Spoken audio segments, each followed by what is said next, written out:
Hello friends, welcome to movie Hunter. So friends, আজ আমি একটি সাউথ ইন্ডিয়ান অ্যাকশন মুভি নিয়ে আলোচনা করব, যেটি হলো ডবল স্মার্ট। ছবিটি পরিচালনা করেছেন পুরী জগন্নাথ। ছবির প্রধান অভিনেতা হলেন রাম পোথিনেনি, যিনি শঙ্কর ভূমিকা অভিনয় করেছেন। এছাড়া গুরুত্বপূর্ণ চরিত্রে রয়েছেন সঞ্জয় দত্ত, বিগবুল, ক্যাব্বা থাপার এবং আলী। ছবিটি একটি হাই অনটেক সায়েন্স ফিকশন অ্যাকশন ফিল্ম, যা ভারতীয় সিনেমায় একটি নতুন ধারা তৈরি করার চেষ্টা করছে।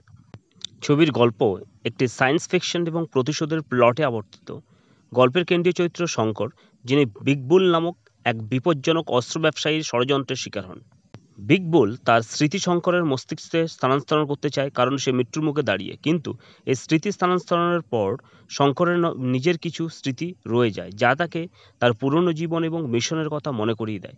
বিগ বুল তার মায়ের হত্যাকারী এবং শঙ্করের প্রধান লক্ষ্য হল প্রতিশোধ নেওয়া। বিগ বুলের পরিকল্পনা হলো দক্ষিণ ভারতের বিশৃঙ্খলা সৃষ্টি করে আলাদা রাষ্ট্রের দাবি তোলা। এই পরিকল্পনার মাধ্যমে সে অস্ত্র এবং মাদকের ব্যবসা বাড়াতে চায়। শঙ্কর তার স্মৃতির টুকরোগুলো ব্যবহার করে বিগ বুলের আর্থিক সম্পদ হস্তগত করে এবং তার পরিকল্পনা নষ্ট করে। চূড়ান্ত পর্যায়ে শঙ্কর প্রতিশোধ নিতে সক্ষম হয় এবং বিগ বুলের ষড়যন্ত্র ব্যর্থ হয়।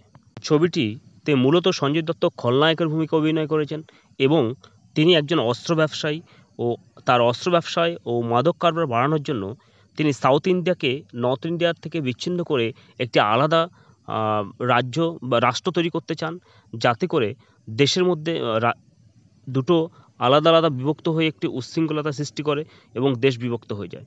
তার প্রধান আ প্ল্যানিং ছিল একটি দাঙ্গা লাগানো এবং দাঙ্গার মধ্য দিয়ে একটি বিশৃঙ্খলা সৃষ্টি করা এবং সরকারকে আর্থিকভাবে ভঙ্গুর করে দেওয়া এবং ল অ্যান্ড অর্ডার ভেঙে পড়া। এটাই ছিল তার ষড়যন্ত্র। কিন্তু এই বিগ বলের ষড়যন্ত্রকে শঙ্কর পুরোপুরিভাবে নষ্ট করতে ব্যর্থ হয় এবং চূড়ান্ত পরিণয়ে বিগ বুলকে আ শাস্তি দেয়। এটাই হচ্ছে মুভির মেইন ক্লাইম্যাক্স বা শেষ। সুতরাং মুভিটি একটি দেশাত্মবোধক, স্বাধীনতা ও দেশের প্রতি ভালোবাসা ও দেশের যে ষড়যন্ত্রকারী লুকিয়ে রয়েছে, সেটিকে বের করে তাদের শাস্তি দেওয়া, এইটি এবং তার শঙ্করের মায়ের প্রতিশোধ নেওয়া, এই মুভিটিতে এটিই দেখানো হয়েছে। সমস্ত দিক থেকে মুভিটি একটি দারুণ উদাহরণ বহন করে থাকে দেশাত্মবোধক।